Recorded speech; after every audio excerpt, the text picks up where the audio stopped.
key to having a good project, and we certainly appreciate all the community support that we've had with this as we started out and as we move forward. So, and good to see some scouters in the back. They must be in here for the citizenship in the community. Is that right? Yep. Yeah, I'm an Eagle Scout myself, so I was sitting in your chair at one point. So good for you. So with that, we'll get going. So Riverwalk edition. A lot of people know. My pointer. There we go. Know where it's located. It's at the northwest corner of the interchange there in I-29.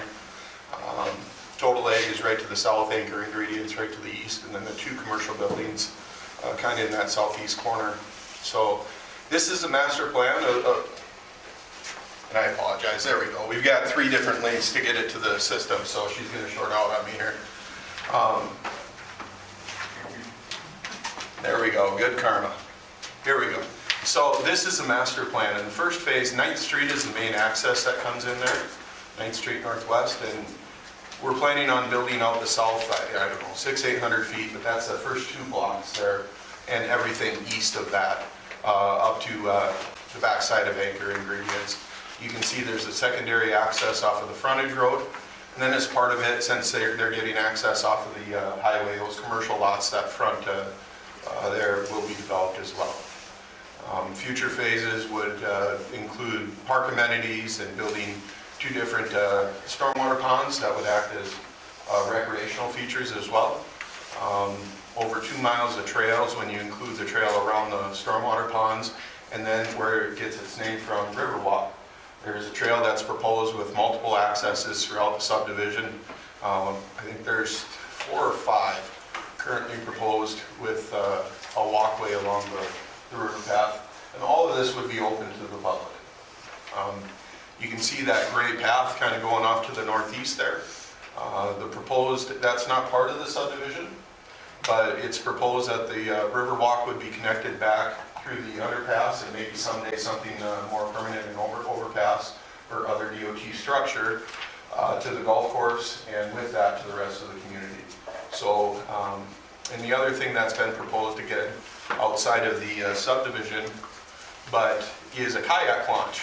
You can see in the top right corner there, that frontage road kind of dead ends right now, and with some minimal improvements, you can put a kayak launch in there that would recirculate back out to the existing access that you have in the park space to the east in town. These are some of the amenities. You can see the Riverwalk Trail. We're proposing that as a multi-use path, minimum 10 foot wide. It's going to be a packed gravel of sorts and left natural all through the trees. Proposing a fishing pier on the south end, different playground equipment, gazebos. You know, there's been discussion about what could go off that southeast corner. We are reserving a lot. That could be a splash pad or some sort of dinner club or you know, something of that would go as a community commercial with the other subdivision, the rest of the subdivision. All the paths will be multi-use paths, so biking, running, you know, any of those activities. And then there's been some discussion that the city does have an orchard grant that could potentially go out here as well. That's the city's choice. We did put in for, with the Garrison Conservancy District and other state agencies that fund for park trails and different things, and as well as a separate fund that through North Dakota Parks that goes for vertical improvements. So far we've received $90,000 in funding specifically for the trail in this first phase. So we're really excited about that. And again, all these would be public facilities. So the current status, we submitted to the city the final plans on February 15th. Prior to that week, we submitted to State Health to review the sewer and the water and make sure it's constructed to public standards. With that was those documents listed there. The petition for the improvements to do the assessment district, the draft developers agreement. This area is served by East Central Regional Water District, and so we have a separate developers agreement that's been worked through and signed with them. And we can get into the details on that, but because it's in their service area, the city's selling them the water, and then they're actually selling it to the consumer. And it's done that way in a lot of areas because without getting into the details, rural water districts get preference when they have the service area. So those documents and to Department of Health on the 18th.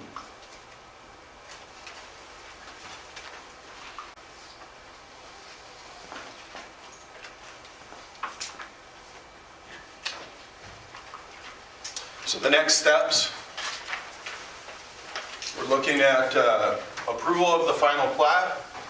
And if we go with the assessment district, we create the improvement district, and those are state statute numbers that are listed. City would direct the engineer to prepare the feasibility report. After reviewing the feasibility report, they'd approve those, and then they'd approve the plans and specifications, and it would go out to the bidding process. And so, because the developer is running the cost for all this stuff, we're at the stage where they could do everything all at once if the improvement district was created and the assessment district was created.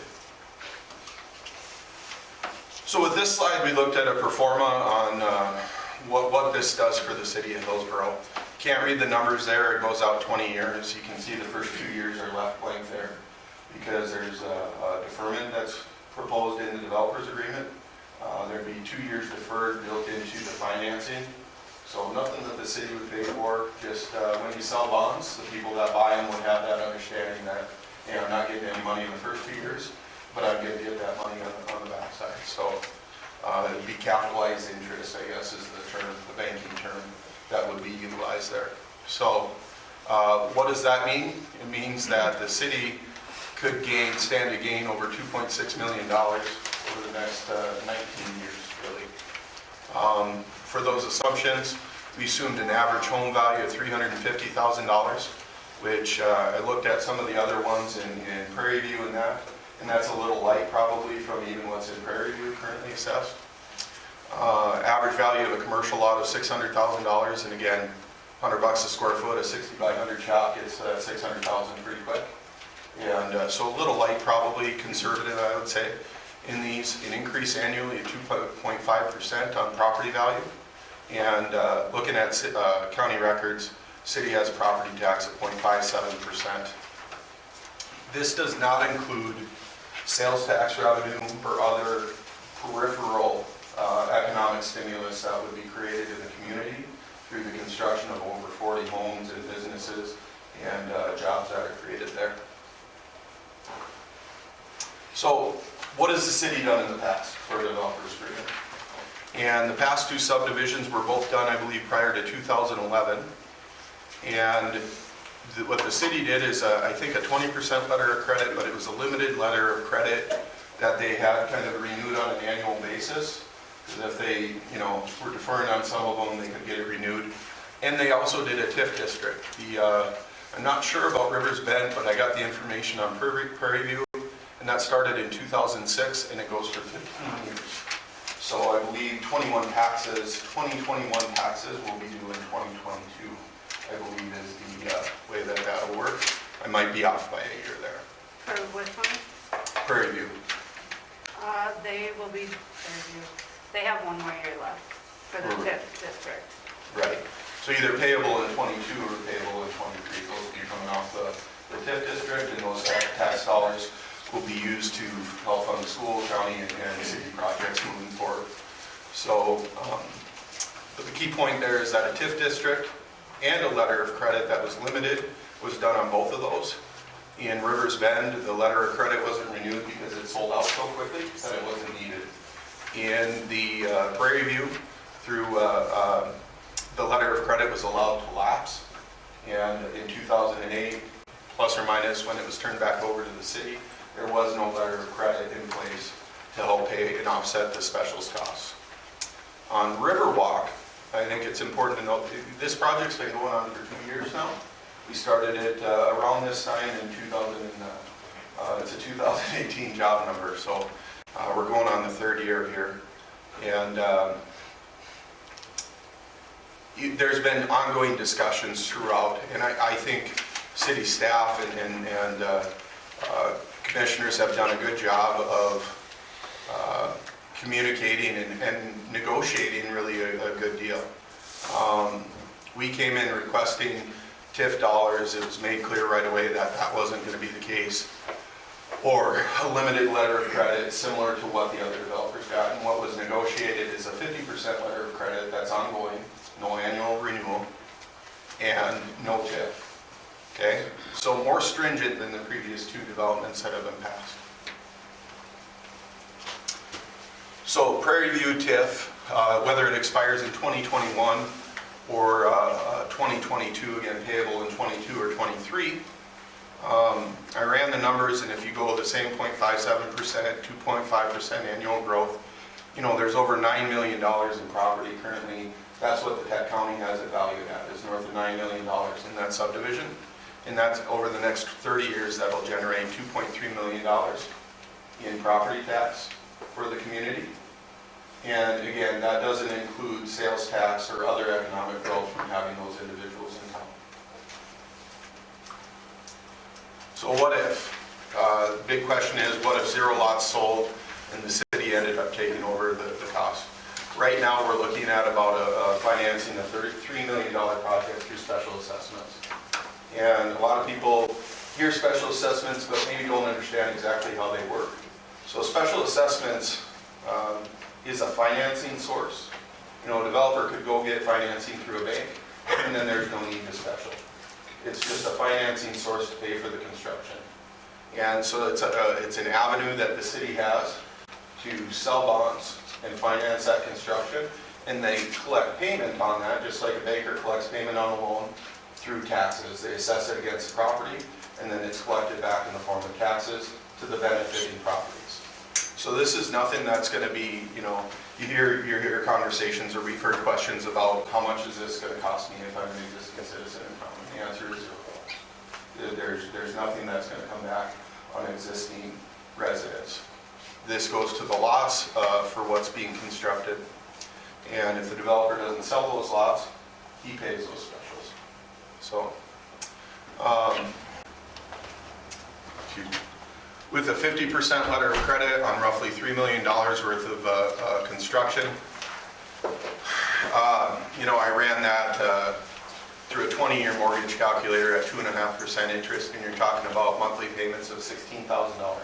So that's if 0 lots sold, none, 0, no tax revenue brought in. On that $1.5 million bond, the city would have just short of 8 years to sell off the lots or give them away to developers and builders. And you know, if you look at Prairie View, I'm not exactly sure how long it took to build out, but in 2008, approximately is my understanding of when it was taken back over by the city, or shortly thereafter. And I'm not sure when the last lot sold, but it's been a few years now. So just to give you a frame of reference, the risk to the city of taking on a 50% letter of credit, even if it goes as bad as Prairie View went, is essentially nothing. Here's some other communities in the area and what they do for letter of credit. Kindred, and also their growth that they've had. These numbers are from the 2010 census, and then the estimation that the U.S. Census Bureau has for population in 2019. So Kindred, we've done work. They have a 0% letter of credit. They take all of the risk that if the development goes south. And you can see they've grown by approximately 100, a population of 100. Mapleton, I don't have the information on that, but you've seen approximately 550 people added there. Castleton, you've seen some growth. They have roughly 50% letter of credit. Horus has been at 50% and they're spiking. I think these numbers are probably a little light on Horus and maybe even Castleton and Mapleton. Thompson, North Dakota, outside of Grand Forks, again, they have a limited letter of credit and they've had some growth. Hawley, Minnesota, that's where I live. They have a 20% prepayment. They don't do a letter of credit. They require a prepayment of 20% over the first 2 years of the project by the developer. And they've seen some growth in recent years. Again, I think that's light, probably more in the 400 or 500 range on there. But you can see Hillsboro has been stunted over the last 9 years. So one of the things that was brought back to us And so we looked at a TIF and found out that TIFs aren't allowed since 2011 on residential. TIFs were created for blight or existing properties that are in blight and the city wants to redevelop. And so the state in their 2011 session cleared that up.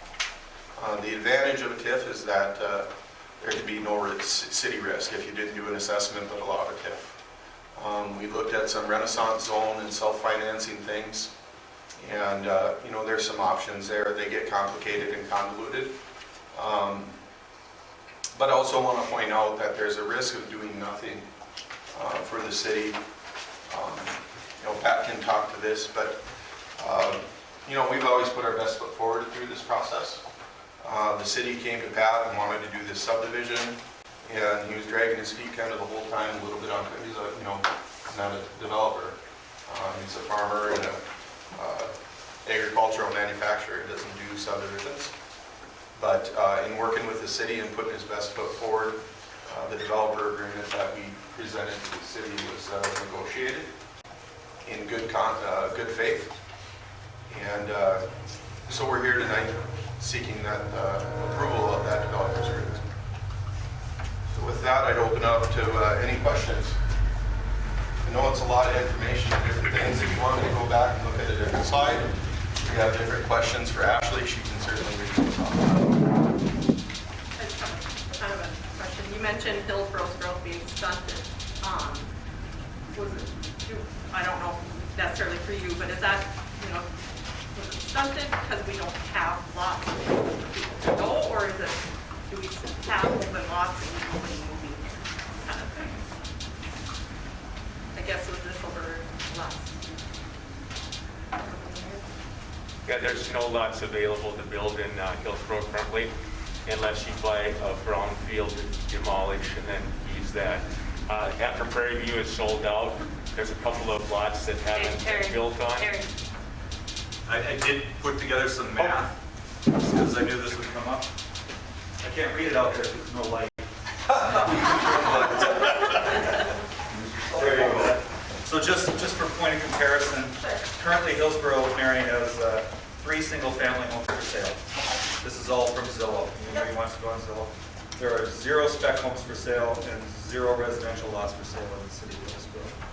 In Kindred, there's 1 single-family home for sale, 1 spec home for sale. There are 20 residential lots ready to be developed, and they're shovel-ready, as we say. In Castleton, there are 2 single-family homes for sale, 0 spec homes for sale, and 45 residential lots for sale. And Mapleton, just because it's right there, 2 single-family homes for sale, 15 spec homes for sale. So someone took pardon my French, took a hell of a risk and put up 15 spec homes in Mapleton. And that's current, you said? That's current. So And they have 13 graph, additional residential lots that are shovel-ready. okay. So this graph he's showing, I'm trying to understand, this is from 2010 to 2019? Right, It's showing yep, we, 10 years. is that like 30 people? 24. 24 Yeah, people? based on U.S. Census data, I think they're a little light across the board, quite honestly. I know, for example, Horus has had, 250 homes built in the last 3-4 years down there. I just was trying to understand what the numbers were versus kind of what we've got in town. Yep. Thank you. Oh, good question. Thank you. And, I didn't want to focus on anything negative, but it was raised last week at the Economic Development Committee is what's the risk of doing nothing? And, the growth of Hillsboro is dependent on working with developers and having lots for sale. And that's what it comes down to. And so this slide was put in there to just show what some of the other communities are doing to entice developers and try and work with those developers and get that growth. Can you and Pat talk about the lot prices for Riverwalk versus Horus, Grand Forks, Fargo? Pat's making it pretty competitive. I think it'd be good for the audience to hear that. Yeah, the lots are probably a third of what they would be in Grand Forks or Fargo, and roughly half of, lots in Mapleton, for example, which I think are very competitive with Hillsboro, are in that $25,000 25 to 30,000 plus for the smaller lots, and then they go up from there. They've got a small creek that runs through there, nothing like the Goose River, and our lots start, I think, right at $15,000, $16,000, and that's intended to help the city grow and get those lots. We've got a signed purchase agreement on the northeast corner lot that's intended for townhomes from an individual who lives in town and also her sister who lives in Fargo. And they're intending on building good-looking townhomes for lease, kind of an active living community type thing for people that are retiring off of the farm or what have you, still out and about and just want to downsize and have things taken care of for them. And that was one of the comments that they made. It's almost a 3-acre lot with quite a bit of buildable space there, right along the river, and had really good feedback from them on the pricing and how competitive it was. So how are they being marketed correctly? Right now we have a website and we have the sign on I-29. And we've had a lot of traffic from that. We're looking to further that marketing both in Grand Forks and Fargo once we get the plat approved. We've been putting, since the first of the year even, we've had over 20 individuals interested in purchasing the residential lots. And you might get a quarter of those, so that's 4 or 5 lot sales, which is still pretty significant. But we've put them off because we want to get the plat filed. The commercial lots and some of those we've signed some purchase agreements on because we feel more confident in that. But the individual home builders, we've delayed until we get the plat approved and the lots actually exist. Good question. You see with the lumber and steel prices, what's going on? Are the bankers going to say, oh, we can't do this? We've had good feedback. I guess there's a couple bankers, or at least one in the room tonight, they could probably give you, but I think the low interest rates are kind of offsetting that for, it's really driving the housing market. Plus, no matter where you're at on it, everybody's got free money right now, so the down payment is half there, so. You're seeing, to answer your question directly, you're seeing the housing market at record levels right now. Sounds like they're selling, huh? It's not a lot. Oh yeah, yep. We just finished up last summer, we put in the 5th edition for Lost River and Horus. And the first one, I think there was 129 or something like that, and then the second one we put in almost 180. And they had signed purchase agreements on 75% of them before the completion of the project. The roads weren't even paved and they had 75% of them sold out. Like 150, 160 lots. So You see all ages coming in? Young Yep. people, old people? Yep, that's a really good point on this project. We worked really hard to, that's a big mistake in my opinion of what some developers do. Back to the first slide here. Is that they'll hit kind of a single market. They'll do all 80-foot lots and then have one house type house plan that they put on there. We worked really hard to get different size lots in there and have it blend well with the development overall. And so the ones that are right on the backside of the commercial, paralleling the highway there, the county road, those are intended to be first-time home buyers. And then as you go to the north, it's going to transition into larger lots, which generally brings more specials and bigger houses and things like that. I will say the most interest that we've had is from the river lots, and that's expected. Those are the people. River lots are hard to come by, and people are willing to move out of town to find them. So we're excited about that. And with the future phases of the development, we have a lot of flexibility to do more small lots and transition. So that the next phase, assuming this all goes well, there's a lot of doom and gloom that's talked about here with the numbers. What happens if everything doesn't function? Nobody's expecting that. Like we said, we've had a lot of interest. We're really excited about the project, and we're excited to get it going this year, right away in the spring.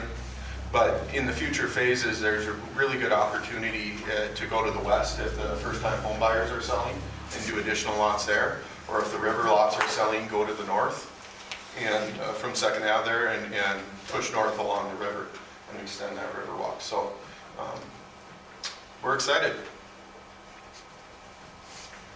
That north side has never flooded, has it? No, so this property is uniquely positioned. The floodplain basically doesn't break out anywhere there, and it's because there's an old oxbow. If you look at a bigger picture, that field to the north has an old oxbow that sits through it, and it sits probably 5-10 feet lower. It's significantly lower than Pat's ground here. And there's a bit of a bank on that outside curve there, but where we've got the inside curve, it's nice and gradual down, and it's beautiful back in there. I mean, everybody's probably seen it, but it's gorgeous. Used to see it. Yeah. Well, there's going to be opportunity for everybody to see it on the trail here up close and personal in the coming years. So. To be clear, the first phase of the trail is only that eastern portion. So from the main road in to the east, as future phases develop, the Riverwalk would be put in, or we get additional funding from state grants and things like that. Commissioners, this is your chance to get clarification, to ask questions.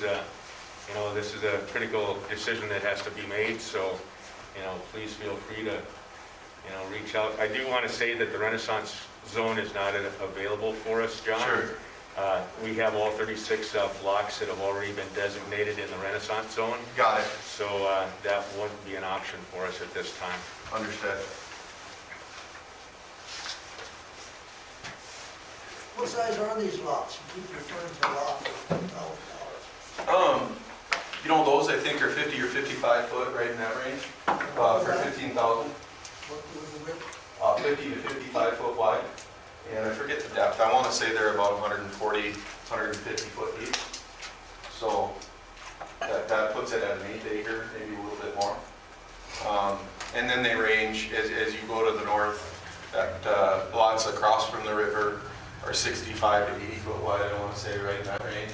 And then on the river, they're the same. They're 65 and up. Some of them I think are even 105 foot wide. It's a little bit bigger lots. Again, the intent was to hit different markets. Yeah, I realize that because like you keep referring to Horus. They got some people building a house on a 48-foot lot. Yep, or 40 or 36, yep. It's big stuff. I don't know what kind of criteria the home builders out there are gonna have, but you see a lot of a house on a 50-foot lot, it's gonna only run one way. Yep. So it's in, Well, what are the plans as far as restrictions on you can build anything? nope, there's covenants in place where the developer retains architectural control. And there's minimum floor plan, main floor square footages that are required. And then there's also percent finishes. Now that's all on the civil side. I don't know, city zoning code, honestly, I haven't looked at the residential zoning on minimum square footage requirements and memorized that, but I think we're probably a little more restrictive on the developer's side than the city is. Terry could probably answer it. Doesn't the city have, you can't build on a 50-foot lot here in our part of town? We have 50 foot. We changed it to R3. We went through that rezoning for this project, Chuck. Okay. And so we made it so that it was available, if I remember correctly. I have to go back and double check, but we changed it to an R3 so that we could get the 50 foot, basically, so it's not a variance, but that it's available as part of that R3. How wide are the Prairie View ones? Is it Prairie View, sorry, if I'm getting the name wrong. How wide were those approximately? 70? Prairie View? They were 100. 100? I'm just, well, the reason I ask is because, I'm assuming there'd be specifications as to how close the property lines, because I know out there they kind of run into problems, they're dropping down spouts on each other's yards and things like that, so there's some. There's 10-foot side yard setbacks for the Okay. properties, and then front yard setbacks, I think they're 25, but I'm not 100% on the front yard setback, and that's from the property line. Okay. So you're gonna have a 35-foot driveway or whatever, 40-foot driveway. Sure. And they would have to meet the city codes. We would, and now the new building inspector, because they're new builds, so we have a building inspector now for new builds, and so there's actually an inspection process Mike still retains the remodeling, actually being able to do that for planning and zoning, but we do have a building inspector, so it'll be a tighter inspection process. And Jim, I think you have could you give the Trail County EDC's perspective on the housing too, just to add to the discussion? I appreciate that, Terry. I'm sorry, Mr. Chairman. Okay, so I did write this down because I know I can ramble. Everybody knows me, knows that. Commissioners, thank you for your time, as well as everyone else. I will be brief. I do have a couple of things to say regarding the Riverwalk development. First of all, our official position is that we, Trail County Economic Development Commission, are in favor of any and all business development that is equitable for all parties and encourages growth for the region. The short fact is, Riverwalk housing development will improve the position for all businesses of Trail County, businesses that need employees, businesses that need customers. These opportunities have been few and far between in Hillsboro, Riverbend and Prairie View being the two most recent, both of which have been unbelievable successes for this community. Yes, there is some opinion in this. That is my opinion. And yes, there could be some great building and development opportunities on the east side of the interstate. True. However, I've been through all of those pieces of property and I have yet to see a single for sale sign. Without being cavalier about it, if you know something I do not, please let me know if there's something for sale. There was a housing study done by our office in 2015 that I'm alluding to. If anybody wants a copy, I'd ship it to them. Email, I'm not printing on those, there's a lot of pages. That illustrated a need for 216 housing units in the county by 2020 for an anticipated growth of 2.4% by 2020. This is 2015, they're anticipating a 2.4% growth. The 216 remain unfilled, and along with that, stagnation of the population growth. 1.3% is the estimated population growth, as John pointed out, since 2010 in Hillsboro. That begs the question, is that, and this goes to your point, Mary, is that because there is nowhere for new residents to move to, or are there no options available? Some cities, such as Kindred, have a 13.7% growth rate since 2010, and Castleton, 6.3% growth rate since 2010, have moved in the direction of embracing new residents. Mapleton is on a pace for 71% growth in the past decade. We can identify zero, and we do this a lot, available building units, building lots in Hillsboro currently. Riverwalk offers a phase one opportunity of up to 43 housing units, 6 commercial lots, and as of right now, a local developer who is ready to start on a 14 to 16 unit multi-family townhouse development to help provide additional options, and I'm thinking for the employers in the area. The old saying that I think needs to be said, the best time to plant a tree was 20 years ago. The second best time is right now. Basically, in the context of the conversation here today, that means that if you want success and growth in the future, the best time to act is now. The way I see it, Riverwalk is a bird in hand, and there are none in the bush.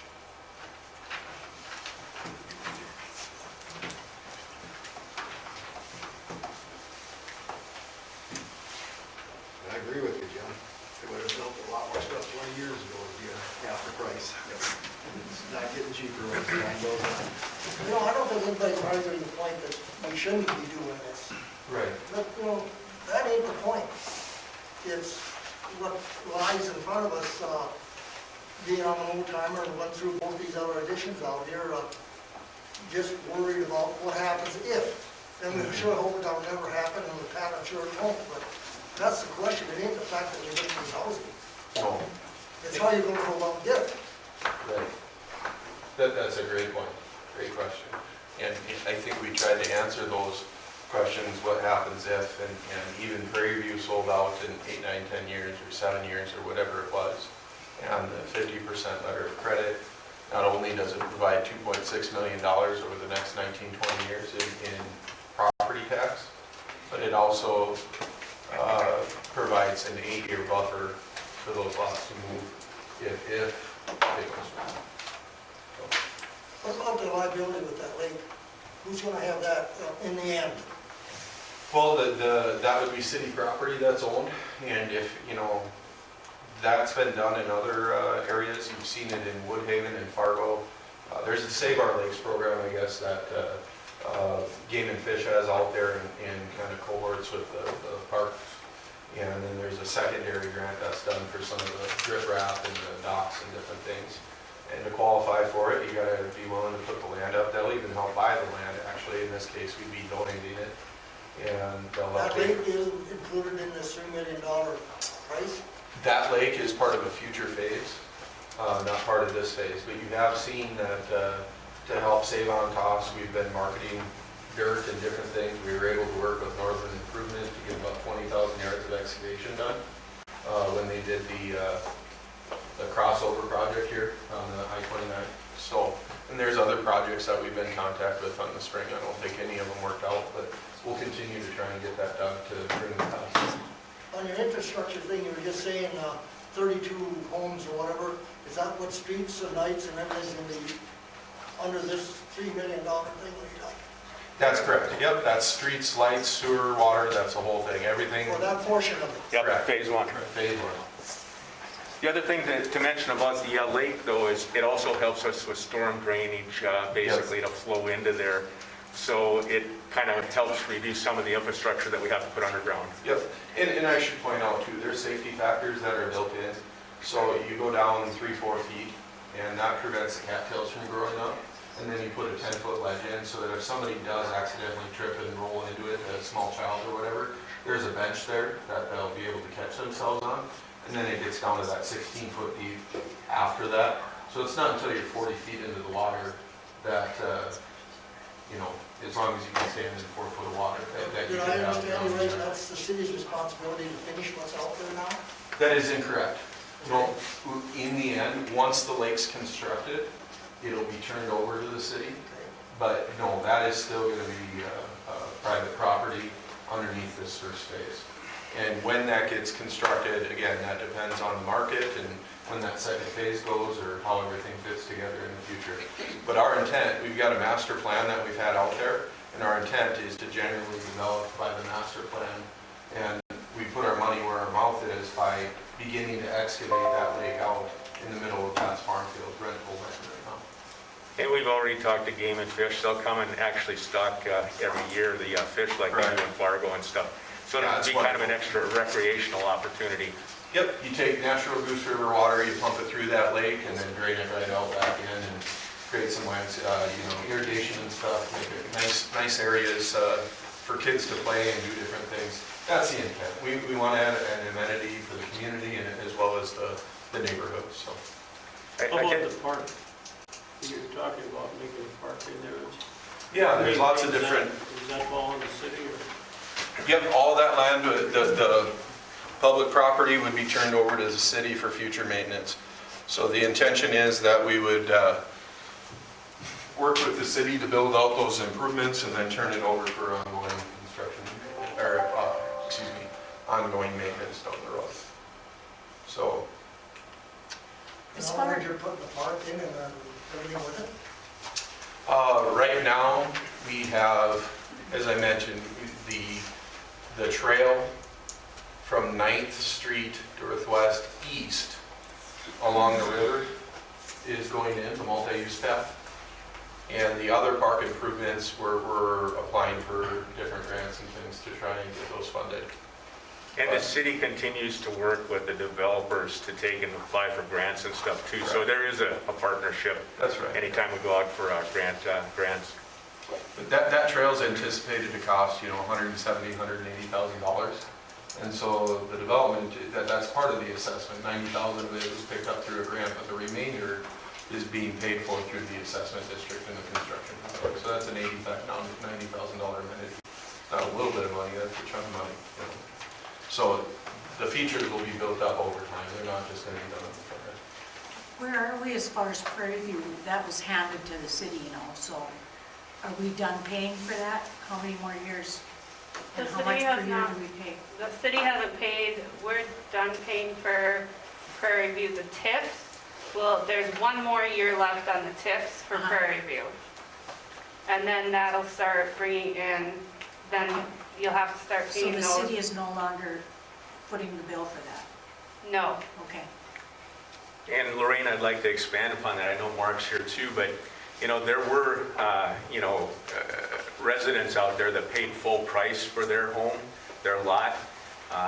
Deb and I are another example that we didn't pay full price, but we had a bidding war to take and get our lot. So I just don't want the citizens to think that everything was incentivized. You know, if I remember correctly, Mark, it was 11 lots that we incentivized through the city, you know, buy-downs, dollars, Hillsboro dollars and things like that. But like I say, there was quite a few homes that paid full price and value for their lots when they built on it too.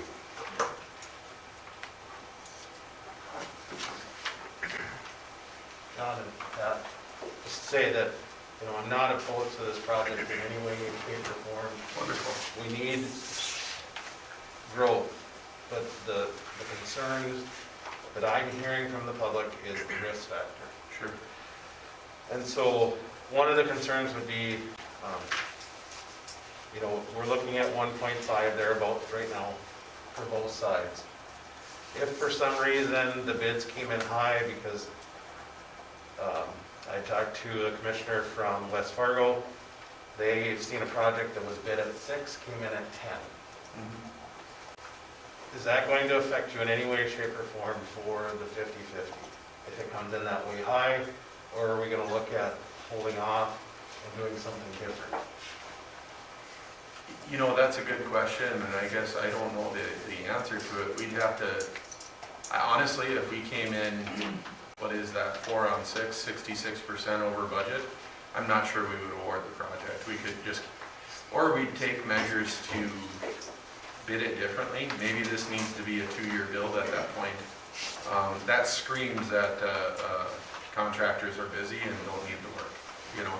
Right. So depending on how things go with the bidding process. But, you know, we've got our finger on the pulse, and I've gotten this out to 4 or 5 different contractors that I know. And they've been in touch with me over the winter and saying, hey, where are we at? So I think there's good opportunity with this. I'm optimistic. Oh, yeah, yep, we're comfortable with the numbers, yep. Okay. And Levi, can we get Steve to weigh in too as a city engineer? Absolutely. Yeah, we looked at the bid tab with the quantities and stuff, and his numbers seem pretty accurate with what we've been seeing, so. But you're always gonna get that spike if you bid it at the wrong time or get the wrong contractors or whatever, but Yep. on average, the numbers look pretty good. And like I say, if they come in really bad, you wait a little bit and rebid it, or phase it out, or something else. So nobody's gonna wanna pay that additional specials that high, it just wouldn't.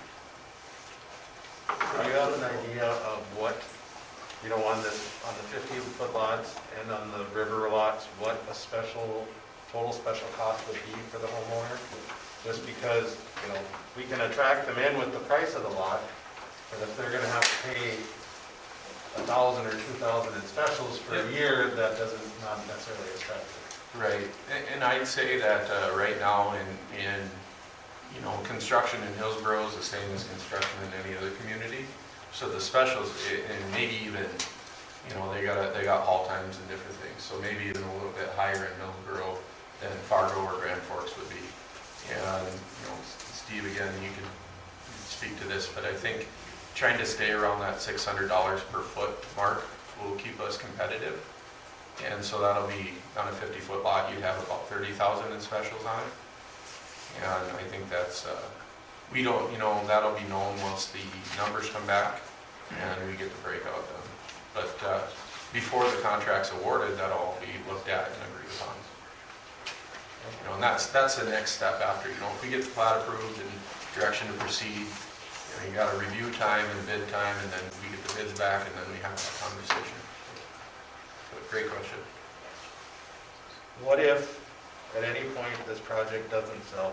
Because, you know, I'm hoping that it would, but what if we get to the point lots don't sell?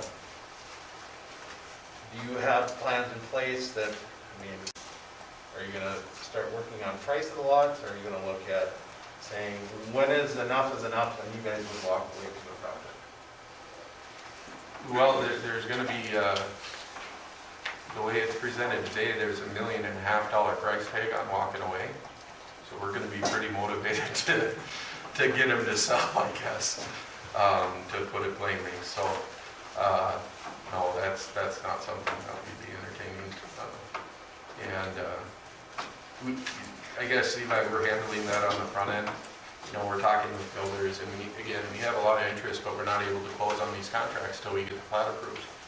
And, you know, in Fargo, you got like a Jordal or a Thompson or, you know, take your pick, that do 200 homes a year or 100 homes a year. And they'll come into a subdivision and they'll do 40 units in one subdivision. And we have a relationship with those folks. And they're not going to come in and buy 20 or 40, but they'll dip their toe in the water and buy 1 or 2. And if it goes well, then they'll buy 5 more, you know. So we're excited about that. You've seen some of those folks reach out to other communities and do really well in the last year even. I know Wapaton was having trouble growing, and they put some things together, and they've seen some pent-up demand. And I think Hillsboro is very similar in that there's a lot of jobs here and a lot of people wanting to come to town, and this pent-up demand that's not being served. So, like I said, we're excited, we're ready to take the risk and move forward. I know there's about quite a bit of square footage that you told us that is going to go to the park lots. Has it been determined or worked out, and I didn't see it necessarily in the agreement, is the specials for those lots, because they could be upwards of 600,000, go towards the specials that the city needs to pay, or are those going to go towards assessing every homeowner? Yeah. You know, I think there's a miscommunication, Levi, in that the special that the city needs to pay. That's a bit of a misleading statement in that the city, if everything goes well, again, the city pays $0. The city doesn't pay any specials. 100% of the property owners pay 100% of the specials that are assessed against their property. So I just want to be clear with that the city's not paying $1.5 million here. That's not what's being asked or even considered. It's that the city only get a letter of credit for half of the total cost of construction. And again, the point being that the city, if that letter of credit, if the developer were to go bankrupt, that letter of credit could be used to pay the specials on those lots for about 8 years, and the city could then move the lots in that time period. I think you misunderstood my question. I'm not saying, so there's lots 1, 17. Oh, sure. The fronting lots. Right. Yeah. No, that hasn't been assigned. There's just that park lot on the south side. The other lots have limited frontage intentionally to keep any specials that they might incur down. Because I mean, that would be a cost to the city, is if we have special. Yeah, absolutely. And that's where, Could be. Yeah. There you go. Item number 13. John had that covered for you. So there are no assessments on the park dedication. I misspoke. Thank you, John. Thank you.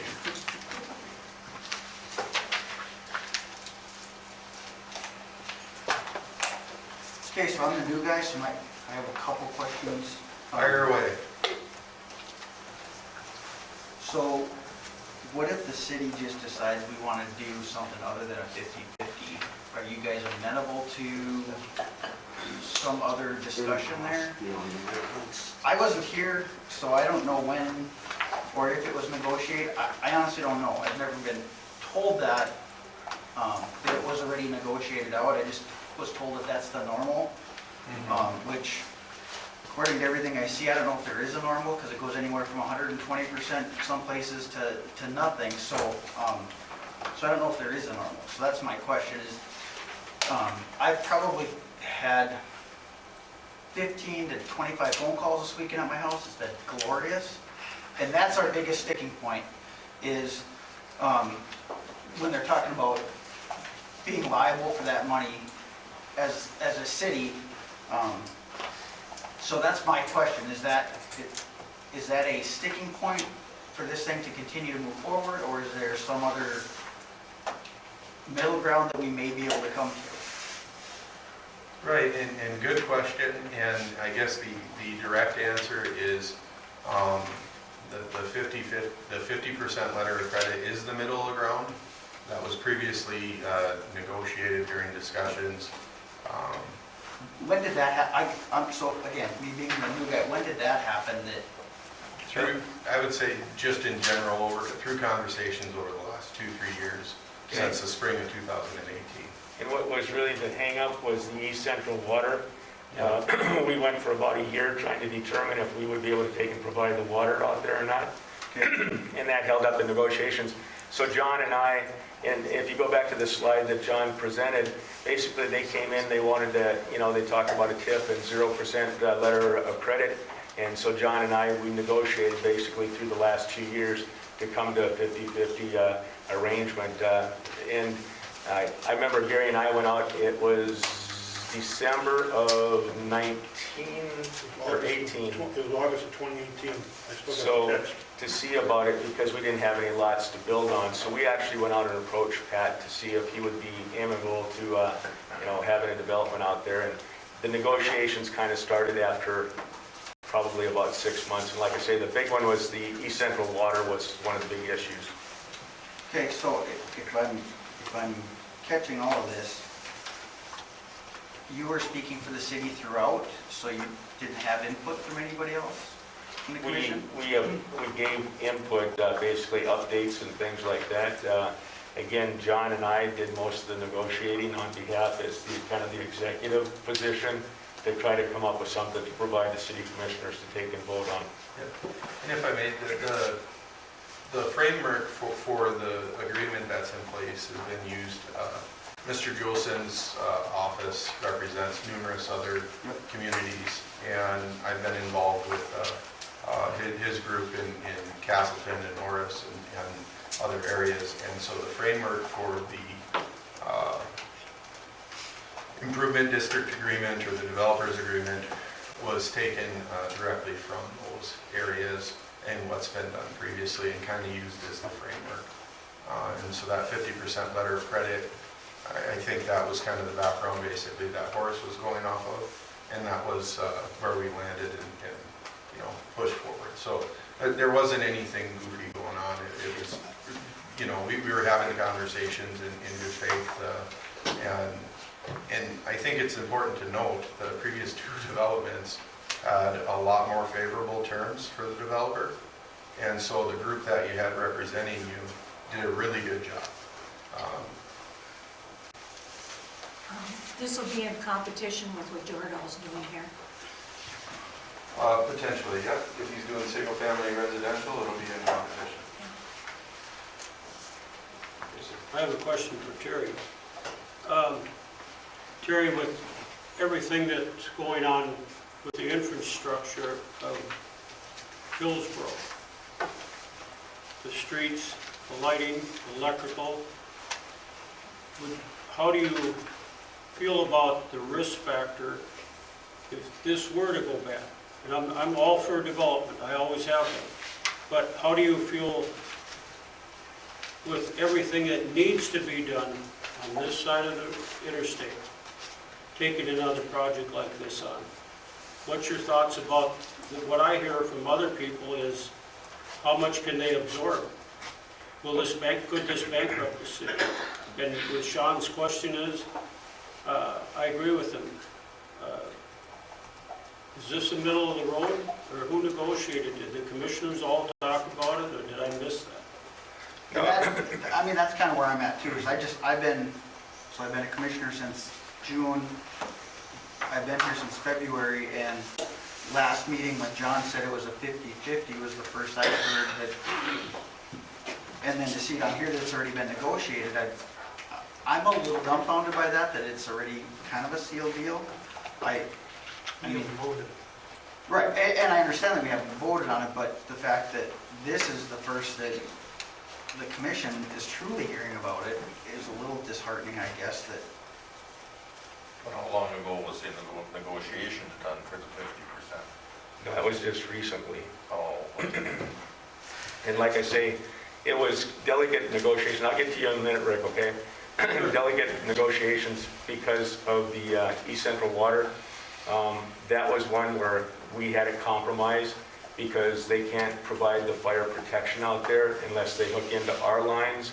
And so we had to go through that, added probably another year onto that whole process before we could come up with what we thought was going to be equitable. So they're going to put in the infrastructure, the water infrastructure, which drove down the infrastructure cost for the whole project. With that being said, then being able to align basically the other underground basically alongside that was another issue that we had to take and talk about. We didn't have prices really costed out until just recently of what the cost would be. We were kind of waiting for those numbers to come in the last couple months. And so it was kind of like we negotiated on behalf of the city to take and bring something to the commission to have the debate and to take a look at it. You can't have everybody kind of negotiating all at one time in public, so that's kind of the reasoning behind it, Sean, was is that we wanted to come up with something that we felt was equitable. They wanted us to take and handle everything. We finally got up to that 50-50, which we thought was fair, allowing us to take a look at the bonding issue then, that we can use the numbers for.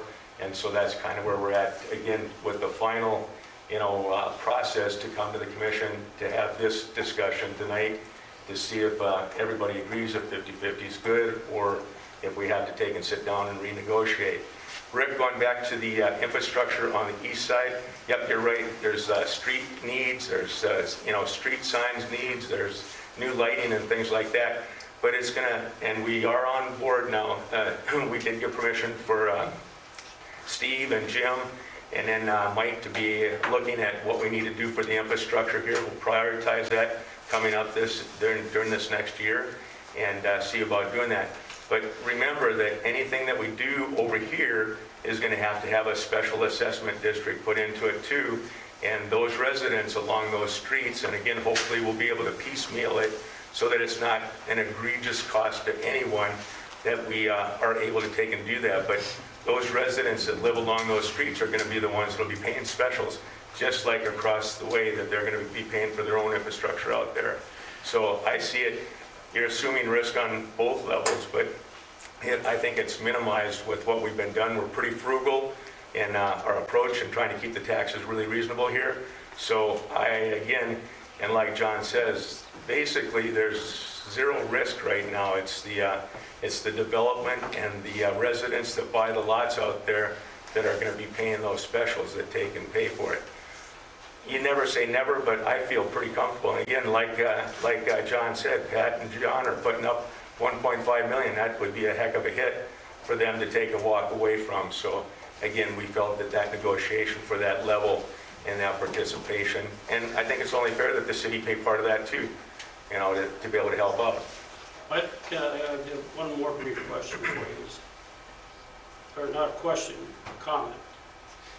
I think that there hasn't been enough information to the public, and even with the commissioners, when I talked to some, I think that there should be more information to the public, to the commissioners, and I'd like to see some more precise numbers in what we're getting. I mean, it all looks good up there, but I think the public deserves to look at that and see what's being asked of them. The numbers have been provided here the last, 2 months? Steve, you got the numbers from, I think it was the first part of February, right?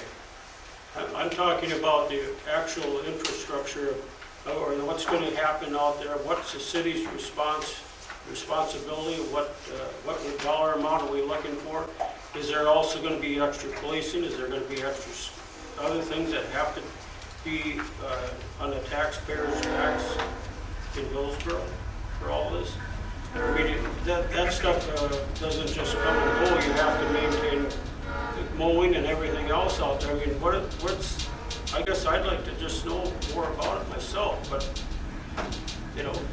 that's just me. That's just a comment. That's kind of my question too, is what, even if part of this takes a really long time, what risk am I, as just a person already in town, what risk am I taking on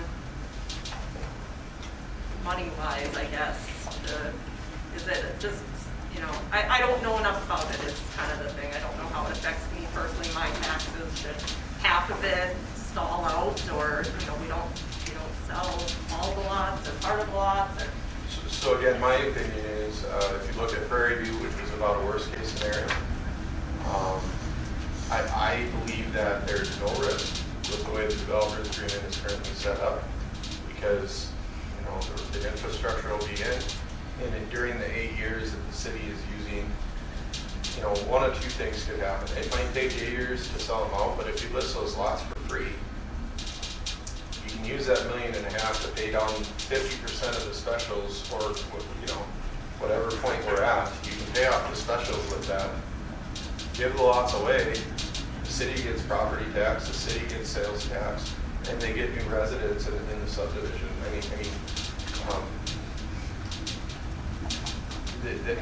That's why other communities are willing to do a 0% letter of credit or things of that nature. And Sean, you asked, you know, about where we're at, and there's, without getting into the details, there's added costs for bond attorneys and, you know, just going through the public process and bidding it publicly.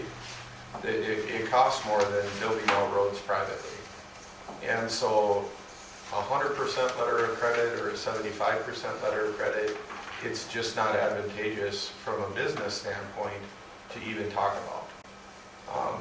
At that point, we would self-finance and not use the assessment product that's available to us, because it's more advantageous to just do it that way from a business standpoint, and the project just won't go. You know, I don't think, you know, and I understand, you know, the city commission should have agency in this, and they should, you know, get a say. I agree 100%. You know, I just think that there's not even smoke here, let alone a fire. This is much more city conservative. It's much this deal favors the city significantly. The individuals that you had negotiating on your behalf did a really good job of negotiating and saying this is where it needs to be. And then we said, okay, that you know, if that's what it's got to be, that's where it's at. You know, or keep in mind, Horus is actively trying to slow down growth. They put it at 50% because they didn't want too much growth. They just raised it to 75% to intentionally slow down developers. My sister lives there too. Excuse me. But my sister lives there too, and there's farmers and people around there that are so upset they're going to recall the mayor and a couple of city commissioners because of what's going on. And my sister built a new home down there. And how many lots are sitting empty in Horus right now? Well, they brought in, their inventory has increased a lot, but like I said, they're in the middle of a boom right now, so it's all relative. But I think the deals that Horus has going on, they put some roundabouts in, and they did a bunch of other improvements and assessed farmland that wasn't ready for development. And so there's kind of a separate issue going on there. They also built a new $4 million city hall there that's gotten them in trouble too. I think that's a lot of the controversy. Going back to the taxpayer though, there's so many intangibles that I'd like to take and just highlight too, that, you know, Hillsboro has an aging population. And so what's going to happen when some of our elderly folks, like Naomi, my next door neighbor, she moved out of her home. What's going to happen if we don't continue to build out, get new property that's on the tax rolls to be able to take and continue these things? Yeah, it's true. We're going to have to take and plow a couple more streets. We're going to have to take and have policing, security, those types of things that we do as a social society. You just can't get around. But again, if we don't continue to grow and bring those young families in, what's going to be the long-term impact that we're going to have to deal with to take and be able to maintain that? As we get those taxpayers that die off, if we don't replenish and probably get younger generations to come, you're going to have trouble keeping up just with what we have currently because it's a fixed cost. Jim's crews, they get paid so much. We have to pay, what, $150,000 for a snow blower. You know, we're going to have a second one now that we have in reserve. those are all tangible things intangible things that we have to kind of equate in, and you can't just do it with a formula. Jim, I see your hand up. Yeah, I'd love to, Rick, your question is fantastic. Happened to do some math this morning just to answer that question. Ashley backed me up on this, but there were 4 projects in 2006 that the city is currently paying the debt service on the bonds. Water tower, Highway 200, street improvement, can't remember the other one, right? And the total debt service on that is about $300,000, $400,000 a year. There were 15-year bonds. Those will all come, I would have I'm had. pretty to sure look. I looked through your stuff, but, I mean, like I said, somebody go ahead, shoot me if I'm wrong, I'll help you load the gun. But, those are all gonna be, paid off this year. Yep. 15 years from 2006, even my Learn More Math says that's 2021. And so we're here, worried about, I get it, you're worried about the bankruptcy, they're already carrying that much debt and then some. And a smarter brain in the room that I'm not going to point out, help me with the math on this one. Worst case scenario, $3.5 million for the infrastructure, developer goes bankrupt, it's about $290,000 of debt service, and that's not going to happen. I'm just saying that they're currently servicing a lot more debt than that. And I don't know, are you struggling? Making ends meet? Still got enough money? And remember that every one that we hook up, every one of those homes, we're going to have electricity to, so we're going to be selling electricity and making money as the city goes that way too. Well, if I can go in, the worst case scenario that everybody's looking at was, let's just say the development doesn't go. Well, the developer's already paying for 50% of it, so then the remaining 50% would be set on special assessments on the rest of the lots. Well, it's not going to happen right away, so part of that 50% would get paid down a little bit, and then you have to look at trying to sell the lots for, say it all went back to taxes and the land went back to the city or something. So then you got less than 50% of the specials on each lot, so you just have to hope that you can sell each lot for half of the specials just to break even, which is a lot lower than what they'd be trying to sell them for right now. So John, there's 2 numbers in the contract, and it's kind of confusing, because I don't know which one to go by. The first one, on page 2, said that your line of credit would go off at 80%. The second number on page 4 says that at 90% of the lots, the line of credit would go away. So is it 80 or is it 90? So we switched that. I thought she emailed it Should to be 80, everybody. yep. That's the correct number. The letter of credit would expire, no longer be in place once 80% of the homes were constructed, or lots were sold, excuse me. You're actually right, homes constructed. Homes constructed, thank you. That was one of the discussion points, Yep. and you guys conceded it's development lots versus lots sold. Sure. So my next question, John, is this agreement exactly what you would completely agree to? And if it changed in any way, shape, or form, would this be a deal breaker, meaning the end? Or is there any negotiation available for any parts of this?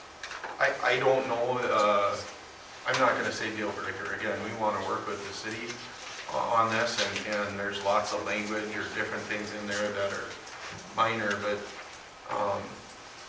from our perspective, again,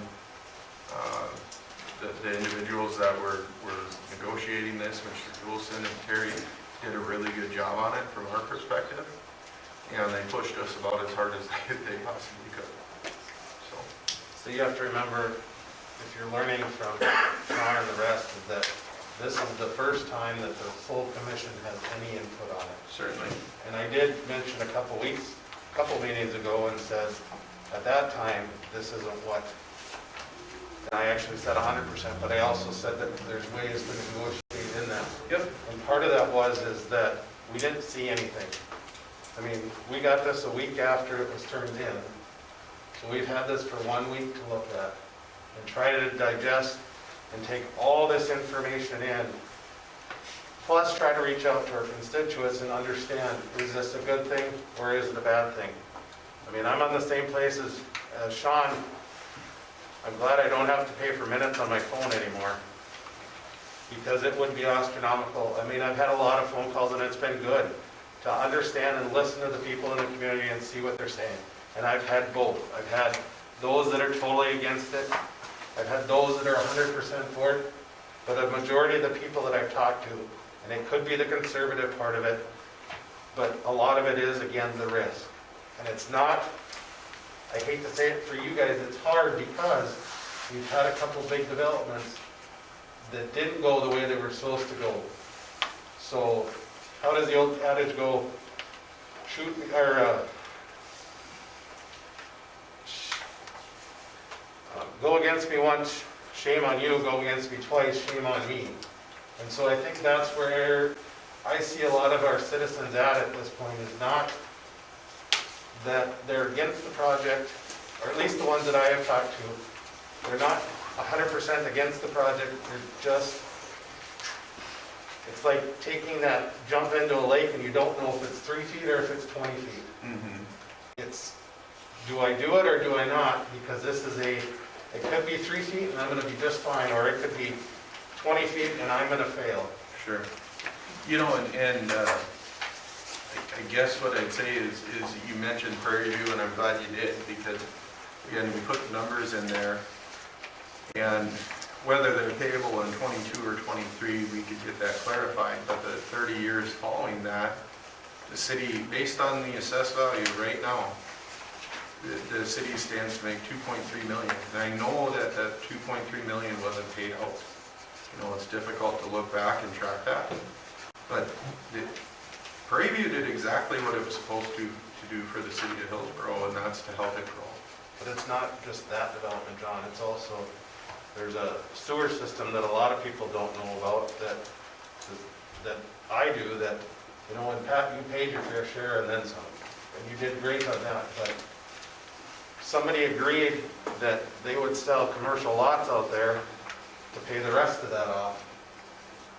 And there's not even a for sale sign out there. I disagree with you on that. There is a for sale sign out On yours, but not on the rest of it. there. That a good for sale too? Is it now? Finally? But for many years it wasn't. Not wood, no. And so that's another, and granted, eventually the city will get that money back, but You have to understand too, though, when the city put that lift station in out there, they brought in a multi-million-dollar Eagleman out there too. So your $125,000 investment brought in a multi-million-dollar company. right. You know, also, Levi, remember the HEDC committed $150,000.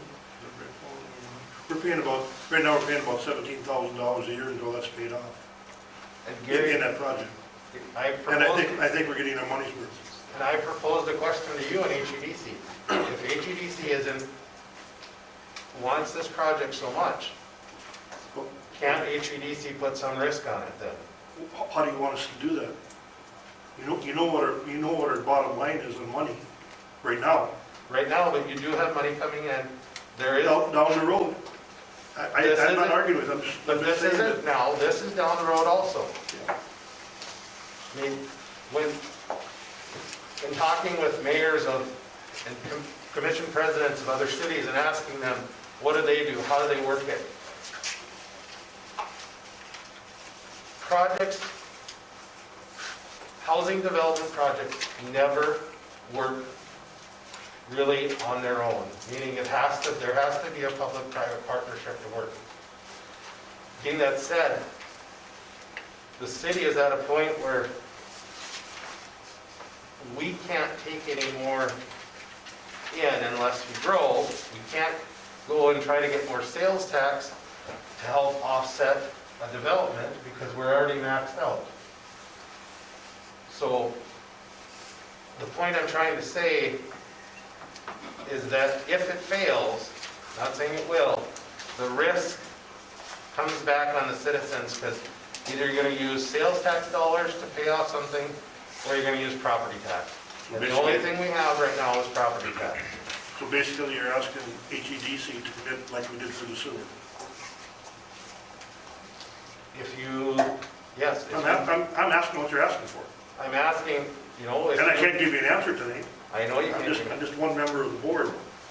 But the HVAC. And we'd have to look at what, you know, the city has risk, yes, but down the road, they get payback. They get something back, correct? Correct. In taxes. What does HEDC get back other than the fact that we made a success out of a project, or made a project go that's going to be a success? You said that there's tangibles such as sales tax dollars, which your sales tax revenue should increase over time if the project goes through. But then I have to raise the issue, Levi, that I think is a great idea, excuse me, to do the facade grant. You know, we put $20,000 in, that's a 50-50 match basically with the businesses downtown. I find it kind of unusual that now negotiating a huge development like this that's 50-50, that's beneficial to the city, that you kind of find that as unusual. I think that, again, there's no guarantee that a business that puts a new facade on downtown is going to survive for the next 5 years either. So that's a certain amount of risk. And again, I think that you came in 50-50 with that match dollar. That's no different than what Pat and John are talking about here. The city should be able to take it back and assume that same risk and responsibility. And again, I feel that there's no risk to the citizens of Hillsboro. You know, you're using the worst case of a default, and we, I think, have negotiated, and Pat is a developer in the city and also has got his own businesses and things. Again, we need to have that entrepreneurial spirit carrying forward in order to continue to progress. Otherwise, you know, it's going to put us into a spin that we're not going to be able to recover from long term. So I find that unusual that on one hand, you think 50-50 is good. On the other hand, now with a development like this, it would have huge ramifications for workforce, for electrical, funds to come into the city, opportunities for, basically homes that would be aesthetic and those families to take and move here. That, again, we have to assume some risk on it. So I'd like to hear the other commissioners. What do you think? Obviously, there's an issue, but do you think that this is going to be one where it defaults? And again, we did try to take and do the best job we could to make sure that it wasn't another Prairie View or a river bend, again, with that letter of credit, maintaining it until the 80% build out. So I think that that's a pretty strong leg to stand on there. So I got a question for you, Terry, but if I may, real quick. It's for Levi. First of all, as a member of the HEDC, you're asking Gary over there about contributing tax money there. Well, what if we contribute a large portion of our tax dollars to this project? How do we help out other people if we tie up our money and end up like we are right now? And another thing, this is for John. If this is, I hear there's a lot of good, people that are all for this, and my question is this. Whenever I did any expansions and anything I did, I had it figured out so that I could pay for it. Well, if this is a really good deal that you guys are happy with, can you not also get investors to go with you, partners? I mean, I don't believe in partnerships myself, but... No, that's a great question. And, quite honestly, the reason that small town North Dakota isn't growing is because Fargo and Moorhead are a sure thing, West Fargo. And if you're going to have investors invest money, they're going to go where there's, if one person doesn't take it, then 1,000 more will, And so your opportunities in Hillsboro, that's just smart, You can't blame them for it. They're putting their money in a better investment situation, a better investment environment. And part of the reason it's better is they're both less than 50% letter of credit, because the Valley's going to build 800 homes this year. And when they say 30% letter of credit, or Moorhead's at 30, they're out there marketing themselves to developers to get 200 of those 800 homes, they're getting them. And, you know, it's, quite honestly, I know you guys, I agree, we need to have agency and we need to have communication and we need to have buy-in. I'm all for that. But I don't think you're giving enough credit to the work that was done and to Pat. Nobody else would be taking the risk that Pat's taking. I want to echo that, Rick, that you got two investors standing standing right there. I know, and I know the percentage, but That have taken a lead. my question was this, Terry.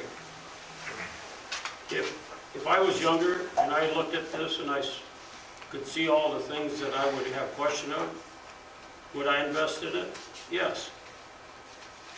If I felt safe in it. But for the amount of information that's out there, and is that the bottom line, the negotiations, is that it, 50? And I asked Levi about the tax dollars he talked to Dwayne about. Again, how much would you want, and what does that do for us if we want to help somebody else out? How much do you think we can commit? I don't know. Well, legally, can we do that with that sales tax money because it's economic development? John, I'd look to you as the city's attorney. Can we use that sales tax money outside of economic development? And it'd be a stretch to say that the residential development is economic development, right? Well, that depends on, you know, what you're going to use the money for. If economic development money was pledged toward bond repayment, I don't think that's going to be acceptable. On the other hand, if economic development money was going to build an amenity in Riverwalk, well, that would work. It depends on the use.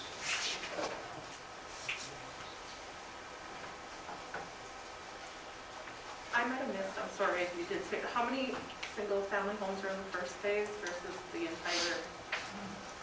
I should know this off the top of my head. I There's think three it's 43. phases. Yeah, But I think, how, well, the phasing isn't figured out. That's important. no, but to I'm know. just wondering how many houses are we looking at? Like, how many families are we potentially talking here? Yeah, I think it's 43 resident, and Jim listed off the numbers earlier. I think it was 43 residential and 43, 6 commercial, and then whatever you got with the multifamily. That's total. Yep. Oh, that's just in phase one. Just in phase one. Just in phase one, so how many total are we thinking? you know, that depends when it's plotted out, the size of those lots we haven't determined, but you're looking at over 200 homes. Okay. So phase one is just this portion We're here. potentially talking new school, right? I mean, we're, that's a lot of kids to come into town. That's a lot of, I mean, I'm just adding, I'm playing devil's advocate because God knows I love to do that. But, you know, there's just, like, he was talking kind of the trickle-down effects, whether it be snow plowing or whatever, but, you know, I'm thinking daycares and school capacities and things like that. I mean, it's great to have all that, but, I mean, can we handle all these people in town, all these new families and things like that, you know, parks, schools, grocery stores. I mean, I know it all draws businesses and things, but, like, I worry about, like, school capacity and things like that, where we, I mean, Well, that's why, depending on the situation of housing, would be our next steps as a school for our vision and our strategic plan to look forward right. to make this acceptable, you know. And would we be getting tax revenue from this to put towards something like that, should we need to? Absolutely. Right away, actually. Right away versus like 5 years? Correct. There is no TIF here, so you get your money right away. Okay. Okay, that's the part that kind of confused me, so. With that, we could offer, if the homeowners came in, for a 3 to 5 year property tax exemption, but not on the specials on the property tax. So not necessarily would you see it right away. There could be a 3 or 5 year, depending on what we get.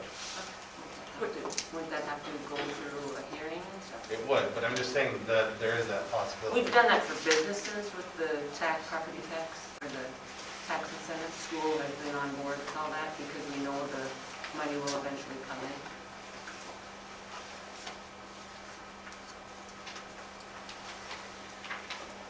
You know, on the upside too, when you're talking about school, if you look around and you can see the schools that have been swallowed up or consolidating, it would put, if this could pass and if you get where you want to be on the negotiation, wouldn't that help our school system, make it more secure for all? Well, yeah, we increased enrollment since 2008, over 100 students. I mean, so we're growing and we're starting to grow out of our capacity. So, I mean, we're looking forward also. So this makes a decision in our vision also.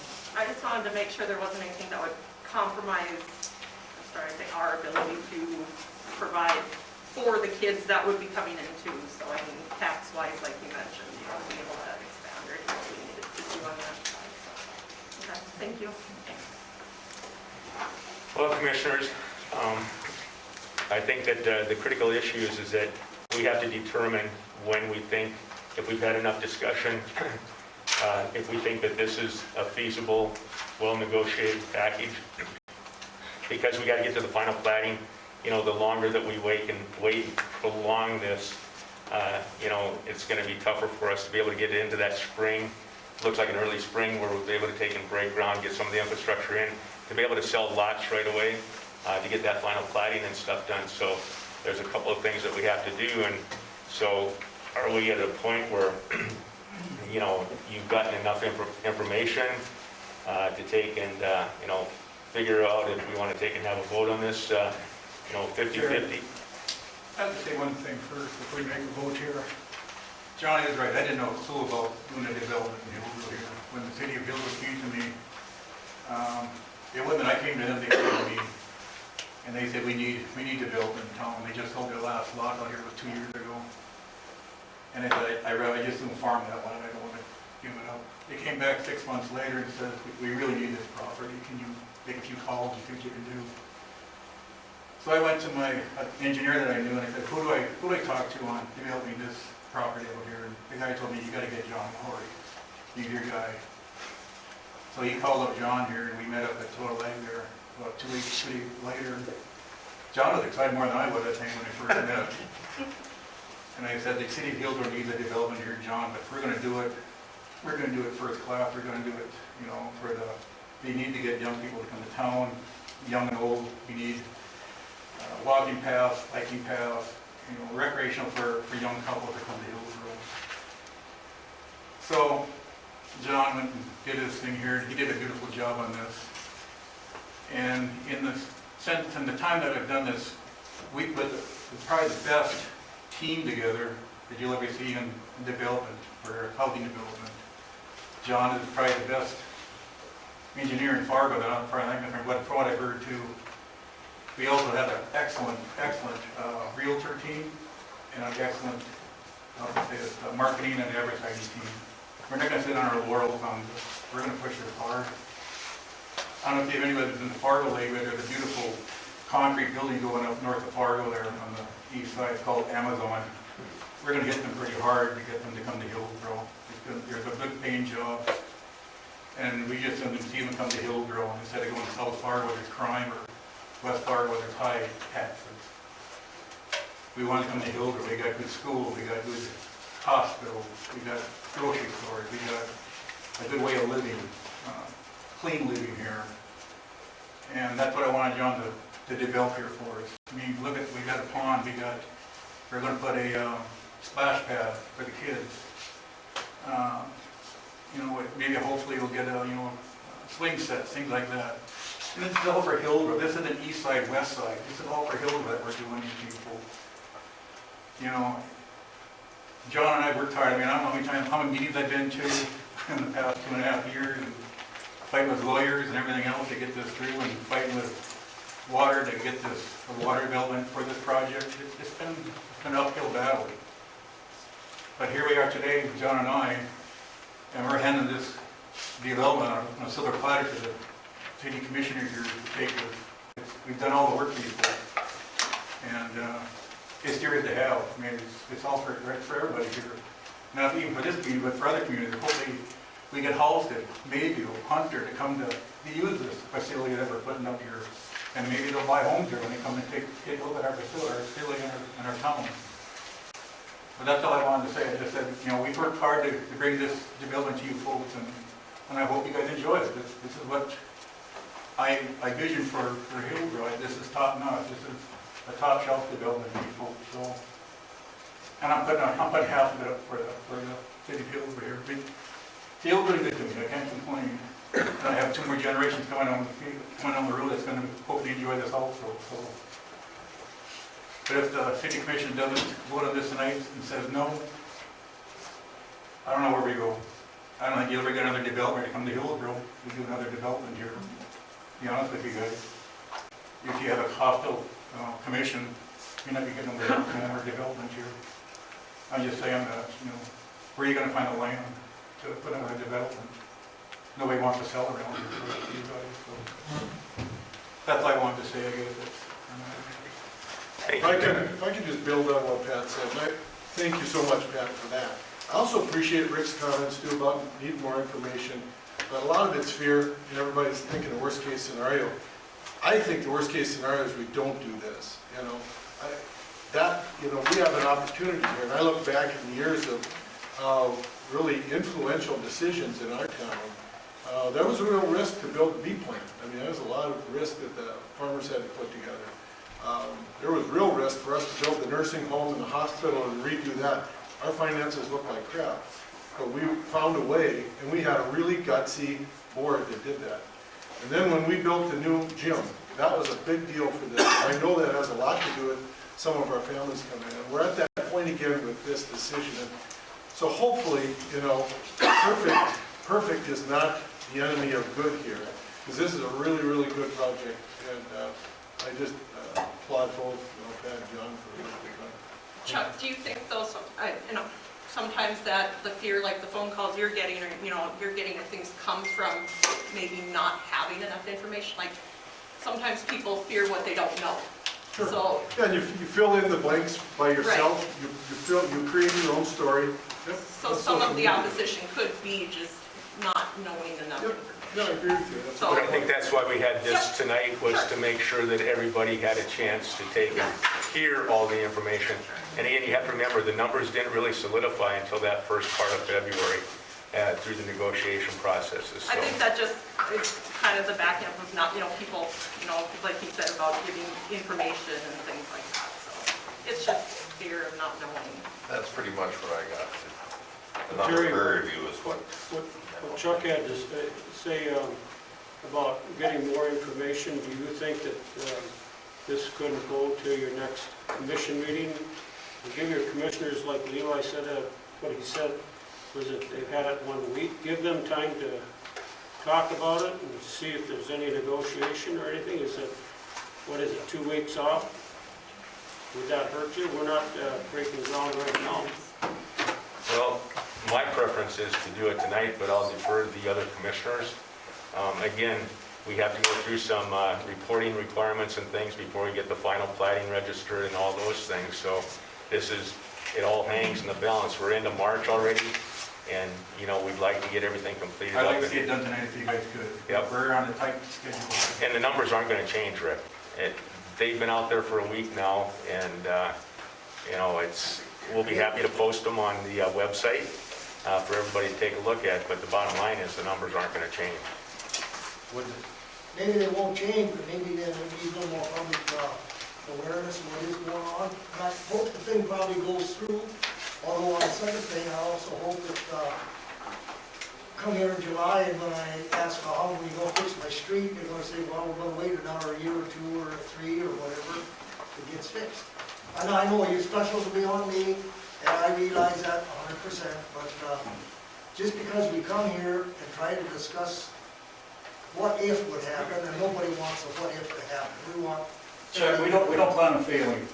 Right. We really don't. We really don't. No. We got a hell of a team put together to market this development. on this side of town. We got it on the agenda. We're going to take and prioritize the streets, and again, the special assessments will be laid out for everybody to discuss, and then we'll get the project bid out and do it just like we're doing with this project with the development. So no, I'm not playing any favorites anywhere here. You know, we're going to keep everything transparent and above board on everything that we do here on the east side as well as the development on the west side. My reasoning for saying, don't forget about it, for about a year now, we've been playing with $100,000. Can we fix the swimming pool? No, we maybe better not. We can't make a decision on that one way or the other, but right now, we can flip the coin, and at a meeting, we gotta do this, which is fine. Go ahead and do what you wanna do. If the commissioners are happy that they know all they wanna know, and it's 100% vote, that's entirely up to the commissioners. The swimming pool is a totally different issue that we have to deal with, and that's just because of the expense of it and what happened this last year. I'm hoping that we can nurse it through another year here, but that's totally, you know, that's not streets, that's not street signs, that's not lighting, that's obviously something that's important. We close down the swimming pool this summer and don't have it open, we'll have to come up with an alternate plan down the road, but won't impact what we're doing as far as infrastructure goes. So, I think this is a great project, and I hope it goes through today. thanks, Lorraine. Thanks, Marie. Sir? So I've, lived in Hillsboro, outside of Hillsboro for the last, let's just say, 8 years. I moved here in 2013. And I had some situations come up where I moved out of town. And right now, there's not I want to move into town and buy a house, right? For my family right now, there's not a house that suits what I want for my family. No place to build. So I think the development needs to go through. And thankfully, and I hope it goes through, and who knows, maybe one day I buy a lot out there and build a house. But thankfully, you made a deal with Jordan. So for 14 months now, I have a place to live. That's a nice place to live. And I'm glad to see that you guys have a purchase agreement for twin homes for people to move in. Because a lot of my generation, there's more and more people that don't want to own a house. They want to rent a house, and they just want the knowns and all that. So I'm for the development. I think we need to grow as Hillsboro. And I mean, some of my concerns are probably alleviated a little bit here, but I think we need to continue to grow, because I grew up in a small town in northwestern Minnesota. That town was dying. I mean, they built the development out there, paved roads, all that, sewer. They wanted 20 houses built, there's one built. And that's a good point. And it goes back to Chuck too, that, I don't want to get into a situation like Larimore where now they have to spend over $14 million to go back and fix our infrastructure.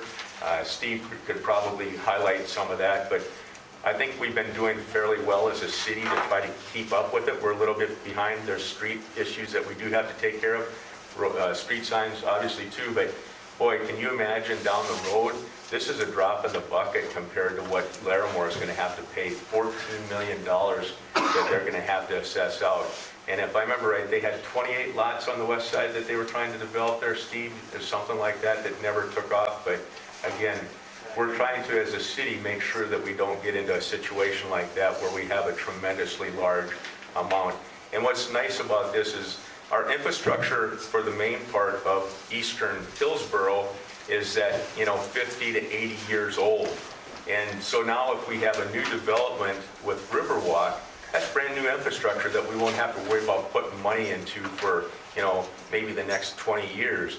So now it allows us to kind of prioritize some of our infrastructure funding over here with the specials and things without getting over leveraged on it. So I think if you look at it the way that it's being set up here, it's going to be a win-win because you have new infrastructure that we don't have to worry about. It expands, we grow, we get extra sales taxes. Just think about aggregate and some of the businesses that are going to get all that money, the sales tax we get off of that.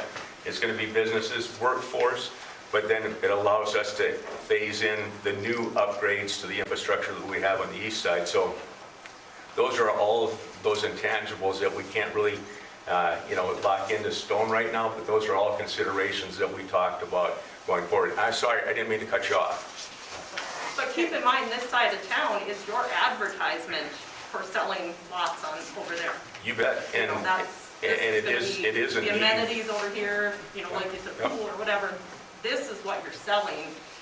And I think that's what, if this project were to go through, projects like this in Hillsboro are very successful when we have positive attitudes and promote it in town, around town. I mean, we're always trying to get people recruiting to come here, students to come here, families to come here. And if it's a positive with the whole group and the whole town, it goes well. I mean, the medical center, the school things, positive attitude will take it a far, far way. So hopefully this is a good positive. And even people that use Hillsboro for a bedroom community, it's a prime piece of land, it's always been a prime piece of land. And it's right on the interstate, hop on if you work in, even if you work in Fargo or Grand Forks, it's a great, we'll never run across this opportunity again. Yeah, strategically, and you talk to Mayville State, you talk to the President Van Horn over there, that his football coach couldn't find a place to live in Mayville two seasons ago, and I think he's got a new one this year. So again, we would probably be providing housing for some of those individuals with Riverwalk development that would be attractive. And you're right, Lorraine, strategically between Grand Forks and Fargo, if we can capture just 10% of those 3,000 people that go back and forth between the two major cities, that's 300. That's the development. Terry, I work in Grand Forks too, and I'm glad I can just hop on and go. Okay, just a heads up, Levi, not a heads up, but for information purposes, Levi asked me to reach out to the guy that we do bonding through. And right now, if we were, as of Friday, when he looked for me and pulled numbers, the interest rate, we could lock in at about 1.925 for 20 years. And that's really, really low. So that would be very beneficial to us. And everybody is very worried about what if this fails. If Pat were to default on his loan, I would have, I think it's, and correct me if I'm wrong, John, I would have, 30 or 60 days to call in the line of credit. And then like John Lowry was saying, that money could be used, we'd have up to 8 years, I think it is, to sell those lots before the city would have to have any responsibility. That's what this bond is for. Am I correct, John? So the city right now would be at very, very low risk to take this on. So, I think some of the details though the city might be looking, like that I didn't know. right, Like, I okay, literally fill that in, I just have found 8 this out on years. Friday. So that's my question, John, Pat. I know you guys are on you've been fighting this thing forever and a day, don't get me wrong, but Understatement. I truly think it would be a disservice as me sitting here on the commission to make that vote tonight. I would like to talk to my constituents one more time before I say, because again, I truly want you to succeed. I want my town to grow. I'm a transplant. I love this place, so I don't even write tickets here really anymore. I let all the other guys do it. So I really like Hillsboro. I want it to grow, but I want to hear from them like I did this weekend when they just to help pacify those concerns. You've got a nice broad spectrum in here, so if they all talk You to want to 5 or raise a 6 hand, people. see who's in favor of it? So, well, that would be great, but it's still fairly biased, I guess, because most of the people I talk to are not in this room. So, how detrimental is it to wait 2 weeks? Every week, 2 weeks, we wait, we get probably a higher bid for the project. Yeah, we gotta get to the bidding. The percentage could go up. It's got to be 2 weeks, Pat. Actually, quite frankly, this project's a little behind. For sure. This should have been the first week of January or the end of December, because contractors, if they aren't filled up by now, they're either not very good or they're very, very expensive. So Every week we wait, there's more money down the tube for us. Those people should have been here if they were concerned. Well, I was leery, but after listening to you guys, I'm pretty comfortable with doing a vote. And can I just add that this is really a good deal? And you really think about the risk here that the city is bearing. If a house never gets built out there, but the specials get paid, you're out nothing. if 5 houses get built out there, and then interest rates go back up to 18%, and building materials stay high, and another house never gets built out there, the first special assessment payment missed by the developer, the city cashes in the line of credit, and it takes probably 3 years to get secure on the property if the property goes into tax foreclosure, and the city's sitting with 5 more years to do something without having to tax a single person. And you have 2% of sales tax that you can apply towards debt retirement. So to keep it from going on the regular property taxes. To have them put up, and please, if you don't really understand what a letter of credit is, a letter of credit is like money in the bank. The only problem is you got to call the banker and tell them to give you the money.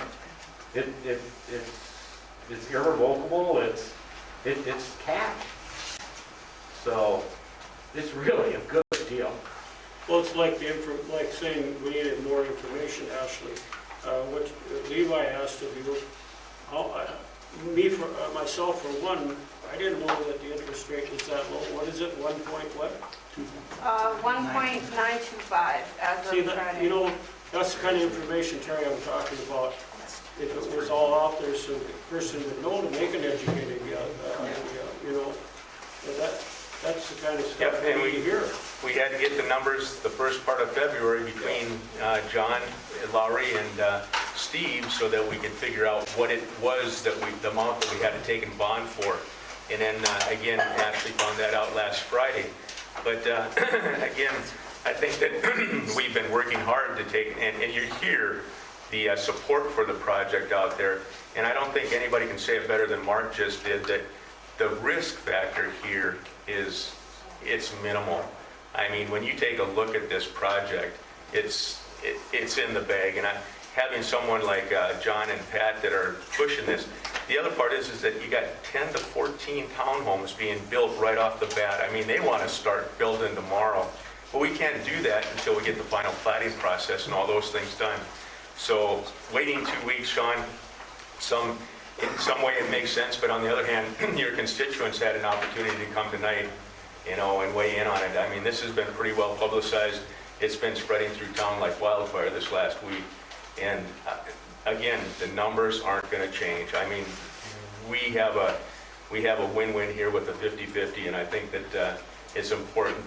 I'd like to just go ahead and have a vote on it tonight, but I have to take and get the rest of the commissioners to weigh in on it. And Don, I have one question to see if you guys would be willing. Would you be willing to hold that line of credit and it does not decrease until the first bond payment is made? So you're saying even if 80% of the lots are No, sold? if 80% of the lots are sold, definitely it would go away, but because that first bond payment that you guys will make signifies starting to pay off the infrastructure. And Yeah, I think we're gonna have to, you know, the performa I put together is a 5-year build out, but we're trying to get 5 residential lots the first year, and then 10 a year until it'll take another 3.5 basically to get it out. And I think that's a reasonable schedule for, you know, if we can get 10 houses built a year out there essentially. So that bond payment, the first payment would be due within that time period. So we're fully expecting that we're gonna have to pay some specials on the last few lots. the way that it's written now, it could decrease as lots are sold. I'm just saying. As lots are built on. Or lots are built on. But if the lots are sold and they're not built on, I'm just saying. It can't decrease, which again is a difficult, have you ever asked a banker to give you a line of credit for an asset you no longer own? Think about that. So you're asking, you know, they don't like insurance stuff that you're putting a letter of credit against stuff you've already sold. Let me promise you. So I think the deal that's there is very fair and probably covers what you're asking for. So as the houses get built on, we have to decrease the letter of credit because we no longer own the asset. you can't have a letter of credit against something you don't own anymore. They're not gonna let you leverage it, you know what I mean? But it also decreases some of the city risk to start with. It's physically impossible to do. You can't leverage an asset you no longer own. And we're already doing that until it gets built, and we can't hold it for 2 more years or something. It's just not from a banking perspective, it's not, I don't believe it's practical. Then, Mr. President, I would like to move to approve the Riverwalk Edition Improvement District Agreement. According to the developer's agreement, I'll second it. we have a motion and we have Mike as a second. We've had a lot of discussion, a lot of great input by the audience. I appreciate that. Any other discussion from the other commissioners before we take a vote? I just want to thank you for the good information that you've given us. It's helped me out a lot on what I've heard from Mark and everybody. I'm comfortable. Thank you. Sean? Are you asking for my vote? Yep. Yes. Mike? Yes. Dave? Yes. Levi? Yes. And a yes for me. Thank you.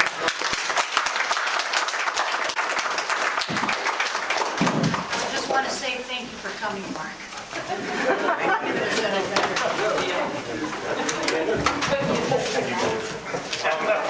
If anybody wants to leave after the discussions here, we're going to go ahead and continue our regular agenda tonight.